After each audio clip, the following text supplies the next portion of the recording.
उत्तर प्रदेश के संभल जिले के आलमसराय गांव में सोमवार को स्थानीय प्रशासन ने सरकारी जमीन पर अवैध रूप से बने कब्रिस्तान पर बुलडोजर चला दिया और सरकारी जमीन कब्जा मुक्त करवाकर उस पर बाउंड्री की गई।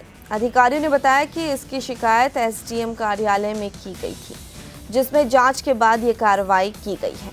ये जमीन ग्राम समाज की थी और अब उसे सौंप दिया जाएगा। अब प्रशासन ने जांच के बाद बुलडोजर चला दिया, जिससे अतिक्रमण करने वालों में हड़कंप मचा हुआ है। इस बारे में तहसीलदार धीरेन्द्र सिंह ने बताया कि आलमसराय गांव में सरकारी जमीन पर करीब 15 साल पहले अवैध रूप से कब्रिस्तान बनाकर कब्जा कर लिया गया था। इसकी शिकायत उप जिलाधिकारी कार्यालय में प्राप्त होने के बाद मामले की जांच की गई, जिसमें आरोप सही पाए गए और कानून के हिसाब से आज कब्जे को अतिक्रमण मुक्त करवाया गया। उन्होंने चेतावनी दी कि भविष्य में भी अगर किसी ने अतिक्रमण करने की कोशिश की तो उस पर सख्त कार्रवाई की जाएगी।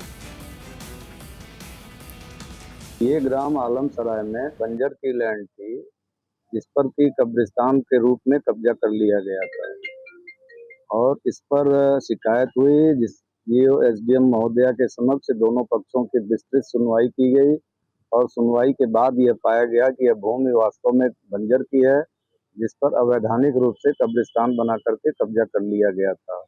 उस एंट्री को बंजर में दर्ज किया गया और उसके अनुरूप आज यहाँ पर बंजर भूमि पर कब्जा प्राप्त ग्राम समाज की ओर से कब्जा प्राप्त किया गया। ये लगभग 65 एकड़ जमीन है। इसकी अवधि 10-15 साल पहले की है।